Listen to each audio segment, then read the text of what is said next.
Good morning, guys. Morning. Nagigising lang natin, guys, no? Wait lang.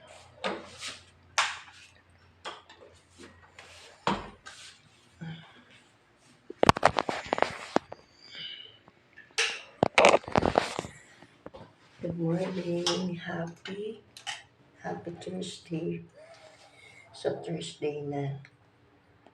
Marami tayong gagawin pa rin, guys, dito sa bahay. Tapos sa barangay. Medyo na-late ako ng gising, 7 o'clock na. Kasi hindi ako masyado nakatulog.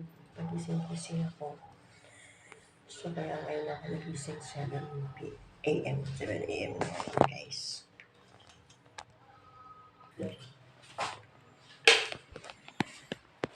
Tinarap yung asawa ko, naglilinis siya sa pool.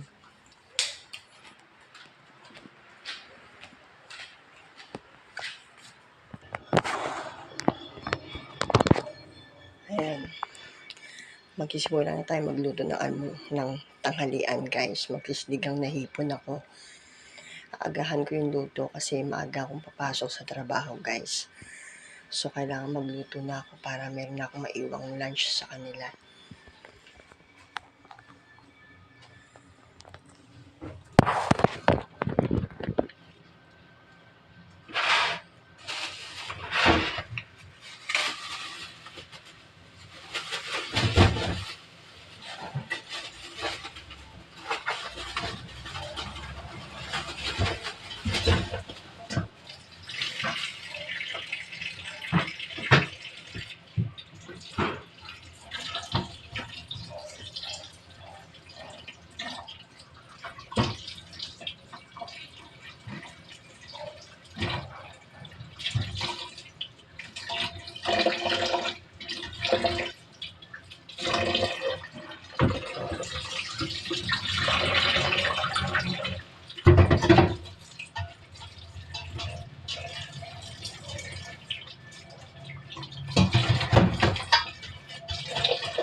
Naayos na asawa ko yung basura kasi andun yung truck dati dumaan. Nadaan yung truck ng basura.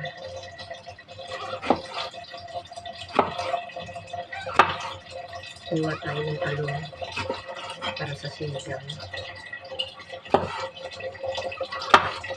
Mabilis lang naman tumaluto. Ano lang, sila lang magluto ng sinigang ng hipon.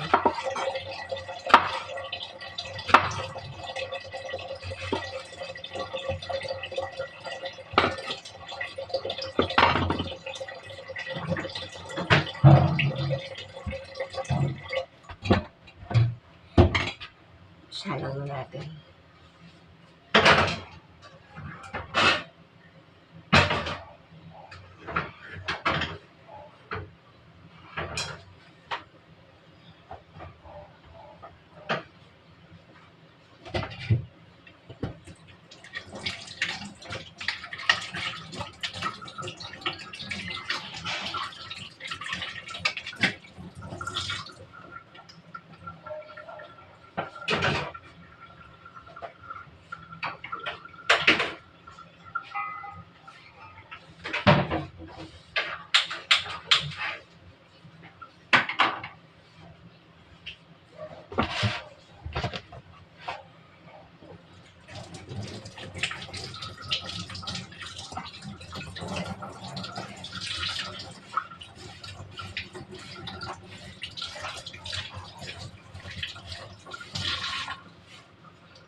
labanos.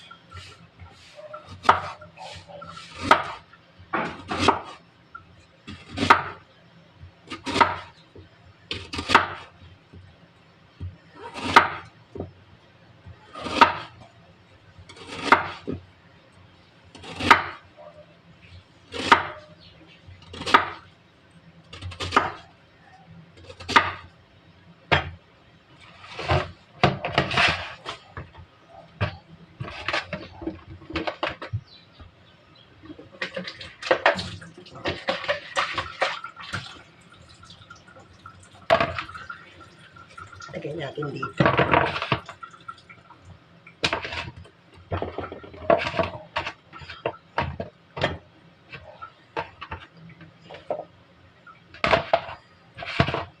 Okra.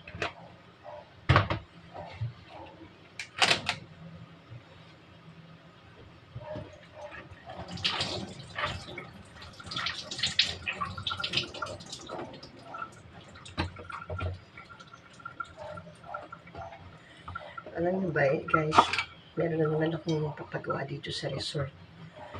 Sobrang magastos din talaga pagpapamaintain ng resort. Yung jacuzzi, pinilagyan ulit namin ng bagong mga grout yung gilid. Kasi di ba pag nakabukas yung jacuzzi, sumasama yung mga grout. So, kailangan natin palitan na naman 4 na palit na yun ng grout, yung mga paligid ng jacuzzi na kumbaga nauubos na siya. Ang pangit na naman din yan. So, kailangan na naman natin ipaayos. Kasi yung mga ganyan, mga pinapagawaan ko, hindi sila ganun kagagaling magagawa. Yung una kong pinagawaan, kakapagawa lang ng buong jacuzzi, di ba, lagyan ng mga grout ba tawag doon, yung mga nasa paligid, mga kanto-kanto. Ginagkagawa lang, kinabukasan lang. Pagkabukas namin, syempre nabababad sa tubig, sumasama. So, na agad, ang pangit na agad tingnan. Ikalawa ulit, di, pinilagyan ko na naman. So, ayun, mga 1 linggo lang ubos na rin. Sili. Ay, pagkatapos, pang-4 na yan, napalit ng grout yung kahapon. So, ayun, pinalagyan ko ulit. Hoping na sana medyo tumagal-tagal yun.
Kaya nang aking kumulo yung sinigang na hipon, pinapakuluan ko na. Pagkulo yung hulog ko itong mga gulay.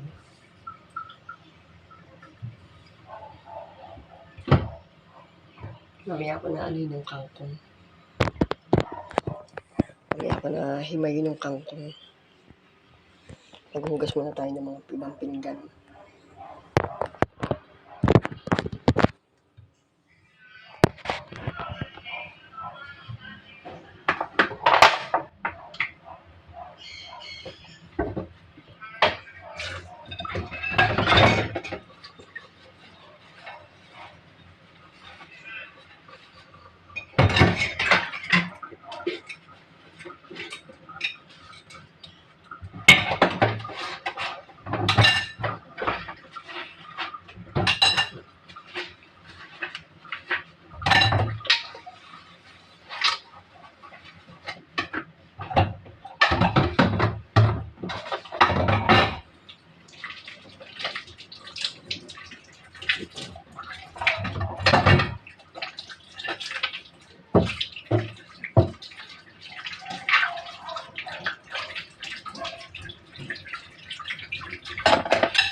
Magtitimpla muna tayo inom tayo ng guys. Ano ba una kong inumin? Yung na lang, yung para sa, yung herbal, yung para stone breaker. Inom ako. Initin ko na lang muna. Hindi na ako makakain katulad ng dati ng mga kung ano-ano. So, yun na muna inumin natin yung pan stone breaker.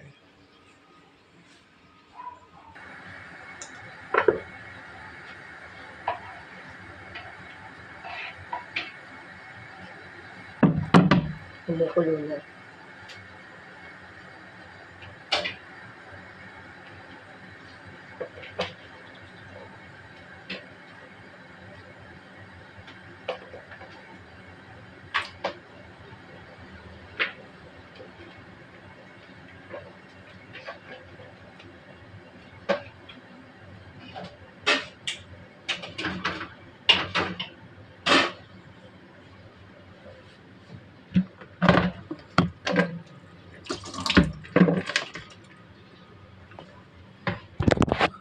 Nilagay ko na lahat ng gulay, maliban doon sa kangkong at saka sili. Mamaya, pagkulo ulit, ilalagay ko ulit itong mga to guys. Ayan, konti na lang magkukulo na yung malapit na rin maluto. Mabilis lang naman magluto ng sinigang na hipon. Kaya yun muna yung niluto ko ngayon para mabilis akong matapos guys.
Kahapon ko pa binili itong gulay, kaya medyo lanta na.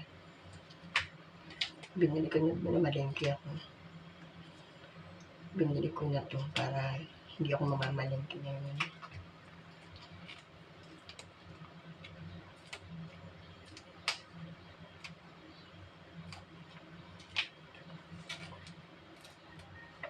Ilagay ko lang sa rep.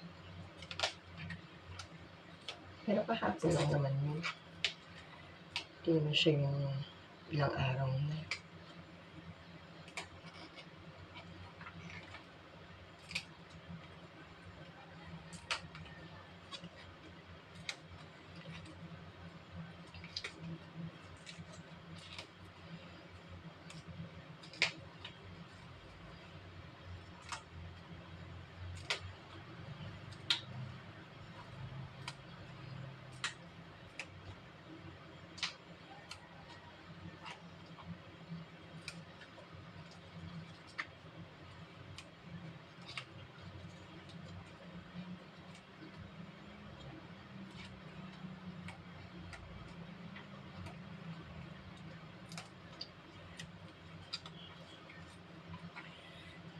Gasa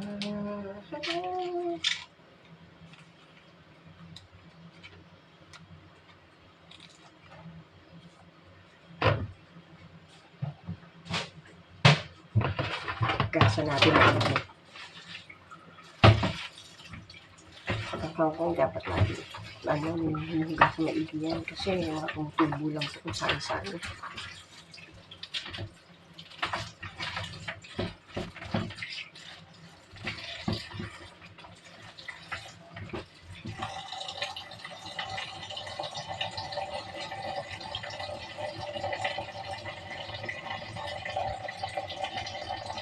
Bigyan lang tayo ng verbal.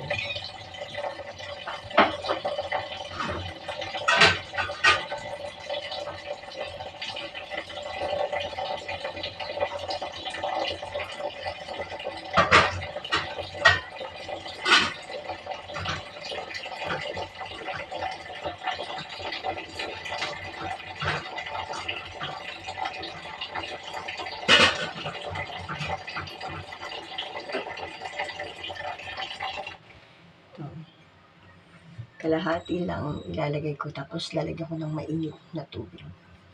Wait lang.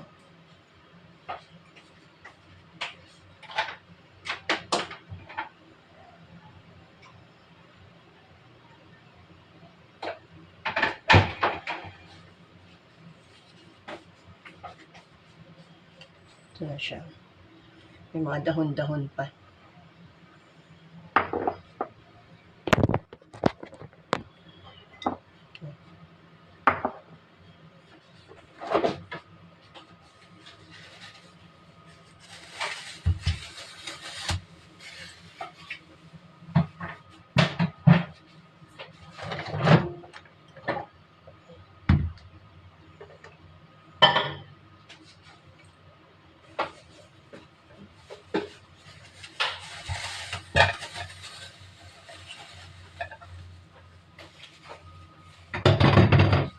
Sama ka sa kanina eh. Alam mo, tulog ka pa sa may labas ng checkpoint. Dami saging. Bago baba. Sa baba. Dami nga nabi.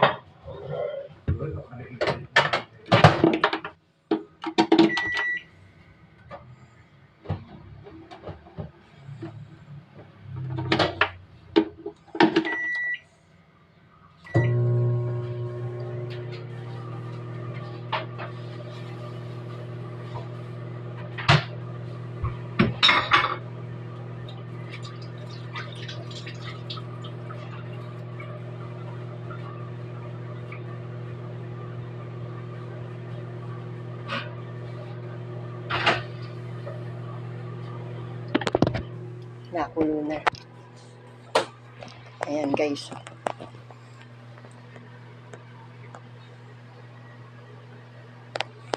Diba? Nakulo na yung ating sinigang na hipon. Ayan, luto ng ating sinigang na hipon guys. Finish. Ayan. Okay na. Magsasaing na lang sila mamaya. So, hindi muna ako magsasaing kasi masyadong maaga. So, mamaya, pakita ko sa inyo pag nasa work na ako ulit, guys. Tumawag mo sa kukuha ng fire extinguisher dito sa may resort. Nililinis ng filter. Kasi ang dumi ng pool, kaya naglilinis ng filter. Ang asawa ko. Teka lang. Nasaan yung fire extinguisher? Tapos Brian. Ayan, kukunin yung dalawang fire extinguisher. Kasi nagre-renew kami ng permit sa fire station para dito sa resort. Ayun yung dalawang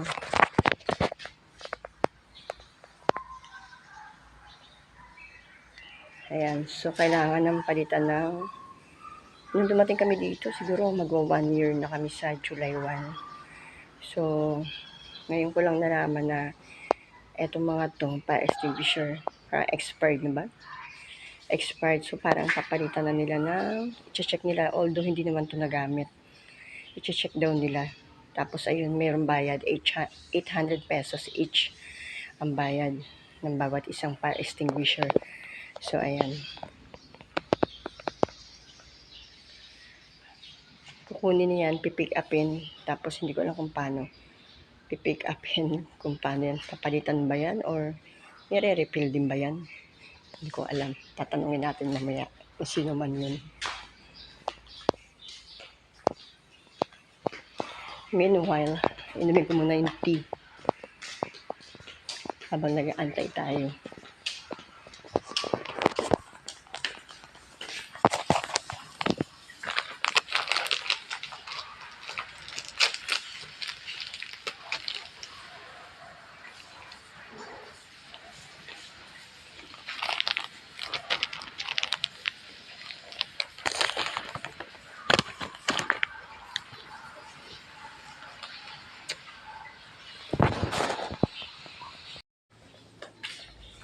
Nakasabit po yan, madam. Ha? Nakasabit po. Hindi naman.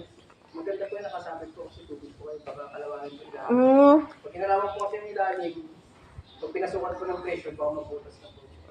hindi naman. Hindi siya nakasabit eh. Pero hindi naman siya kanalawang. Doon sa ibabaw ng bar. Sa ibang po. Oo, sa ibabaw ng bar. Siya mga nasa Nasa ibabaw siya.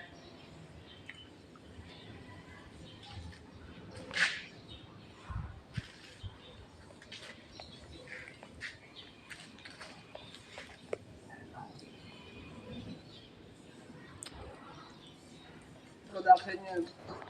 ISO po tayo eh. Akala ko. Sige. Kaya pala sabi kahapon ni Sir, i-ano ko na raw agad kasi matagal pa pala ang proseso nito. Akala ko pagka ano ngayon na rin. 7 days po. 7 days. Kasi okay na yung papel eh, bayad na rin ako, tapos may Punta po kayo pag certificate. kinuha ngayon Oo. taka na kayo doon. Oo. Baka naman niyo po ulit, hindi ko dala yung papel eh. Sir. May mga room po dito. Meron sa taas, Magkano dalawa. po ang 10K, pero hindi kasama room. Ang room ng small room is 2K, tapos 3,000 yung malaking room. Bukod yung room. Tapos 10,000. Depende naman sa packs. Pag yung mga hindi naman ganun karami, bibigay ko 8K. Mag-60 kasi yung bilang ko, nagpapahanap yung aking... Baka gusto niya na dito. May ano na agad. Oh.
Oo, hindi ganyan. Mabali yung rubber.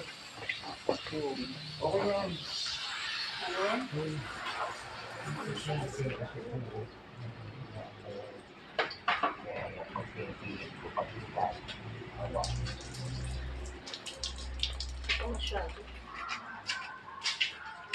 Maganda talaga yung kinakalas niyo.